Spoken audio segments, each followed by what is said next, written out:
What's up, guys? Welcome to my. Is this on? It should be, right? Ah, we're good. Welcome to my video. Now, I wanted to record a different one. I feel like I've been in the high ticket space for. I've been in the high ticket space for. It has been 9 months. So I've learned a thing or two. I've been able to work with people that have made like 10, 20, 30, 40, $50,000 a month. Not there yet myself, but I do get the idea. So I wanted to kind of share with anybody that's earlier in their journey now, like what are going to be the biggest takeaways you can take if you're coming into this industry and you want to make sure when you start you have the most optimal beginning point you can possibly have. Because trust me, you don't want to start the journey and then have to make like work for 10 years to make 10K a month. If there's a way to do that much quicker. So, number one advice is, truly what I feel like I've seen across the board with anybody that's been successful doing high ticket sales that they have in common is a process. I mean, you have to, because what really 10, 20, 30K a month is, it's skill times replicability. You must have in every call a direction you're taking somebody from A to B each time consistently, no matter what really happens to give you an objection here, objection there. You have process that really handles that objection back into the main flow where they're gonna buy and invest. It's not gonna work every time. I mean, nobody closes everybody they ever speak with. There's obviously conditions and factors beyond what circumstantially you could, sometimes control. But for the most part, if the marketing is good and if you're in a good offer, you should be in a position to close like a good amount of deals to make good amount of money, like 10, 15, 20K if you have a process. So that's number one advice I give. Have a process. Like from the start, do not allow yourself to get used to improvising the whole call because that's what's going to give you a lot of issues later. I feel like when I started, that's kind of exactly what I've done. I mean, I wouldn't even say like since I've come into the high ticket space, that's probably been the steadfast way of me selling most of my deals, which it works. I mean, it works, but the issue with that is you do leave money on the table because if you don't control the call completely, people will. I mean, there's this good quote I got from one of my coaches, one of my team leaders inside an alpha I'm working with, even right now. Um, prospects will fight like hell to stay in their comfort zone. Um, and our job as really sales reps or closers is to help them exit their comfort zone and become something and somebody they are not yet. And that's not going to be easy, right? So it's obvious that at the end of each call, what people are going to be doing and focusing to do is be comfortable. Like, I don't want to make a decision today. It's too much. Let me think about it. Let me talk to my partner. All of that is just a way for them to control what comes next. And that's a decision that they have to make to get themselves to be in a position where they can be X, Y, and Z, whatever the offer is. So having a process, it just allows you to control any of the possibilities they might face you with at the end of the call to perfection. Versus when you improvise, you leave a lot of things you just uncontrollables. Like, are you going to remember what you're supposed to say? Are you going to say that every time? Are you prepared? And that's really what causes like closing is such a delicate game. You mess up even a little bit, you cook the sale. You mess up a little bit in a different way, you undercook the sale, so they leave without thinking they even should make a decision right now. So the true perfection is like you have to make this medium rare steak, which is that's what the sale is. You got to do the exact amount of pressure, the exact amount of reframe, the exact amount of shifting their perspective. We're like, yeah, sure, I see your point. Let's do it. I'm ready. Such a delicate thing, but such a beautiful thing when it's actually done. That's my first advice. You just process. And the way you actually get a sales process is by studying the calls of people that are doing good, um, being mentored, investing into coaching. All these things are very, very good ways to actually ensure that you just have a process that you can follow when you start your journey. The second advice I would give is,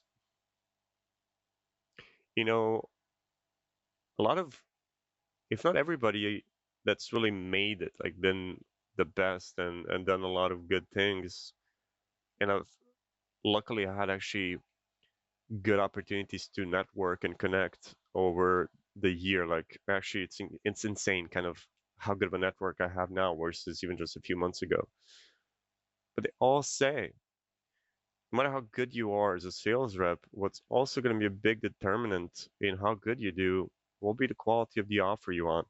I know this one guy from Croatia is, very close to where I live. I mean, different country, but same region, making like 2, 3, 4K a month. But just by switching an offer and working very hard there, he has been able to make like 20 to 25,000 a month. It's insane perspective. Like, god damn. And not just one guy. Like, I think every big sales coach I've ever studied or worked with or whatever, they've told me the same thing. They tell me, like step one, be good. Step B, have this. Step three, have that. But step four, find a good offer. Um, Even some of the kind of very, very big names in this industry making like seven figures in commissions a year, like Yash Kajar and Andres Contreras. Even they said on one of the podcasts, like what, because they obviously have their company they're now running, but ultimately, what's because they've done a lot of sales in their life before. What's more important, marketing or sales? And they all said like hurts me to say that even as a sales rep, but it's actually marketing that's going to be a bigger impact. So my point is like you truly when you're selling something to somebody, you're just giving them something that they need, and if the marketing is good, something they need and can afford as well. So your job should just be to bridge that final gap. Like you truly cannot sell something to somebody that doesn't need it. In like 99% of the case, it's not going to fly, or somebody can afford it. So marketing has to take care of these two things, and that's why like even as good of a sales rep you are, without a good offer that has marketing dialed in, it is going to be hard to actually close and make a lot of money there. But don't get me wrong, like sales is a skill. It's incredible what you can do when you are good at it. It's not to undermine the effort you're supposed to come in with and put it in almost every day.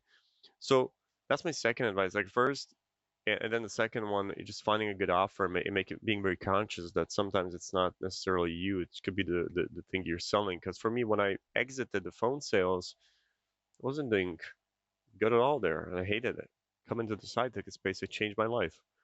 And I'm not even scratching the surface of what's possible. So that's just incredible. It's like changing a vehicle made such an insane impact on what I actually was able to make. But yes, those are my two big advices I can give. And I guess let's, maybe throw in a bonus. We could. I feel like maybe one of the unsung truths of this industry that would come in very useful to anybody. It's coming in fresh and starting. Even for myself, when I began, and would be, although I knew this, I feel like I've had this from the start, which I'm very blessed and grateful I do. It's confidence. Like you will fix a lot of your gaps you don't have in a skill set just by being incredibly confident in what you're selling and what you believe in, and just conveying that to a person. The way you do that, just how you speak, how you sound, how you present, you know. And don't get me wrong, like I'm kind of in the middle, being introverted and extroverted. So it doesn't have too much to do with that. It's just the way you carry yourself, the way you speak. There has to be conviction. There has to be purpose. There has to be leadership behind it. Because if somebody's gonna do something in their life that's gonna be progressive, they need to be led. You need to come in as a leader and say, okay, XYZ for 5 years, no more. We're fixing that today with this, this, and this. Let's go. How do you want to do this way or that way?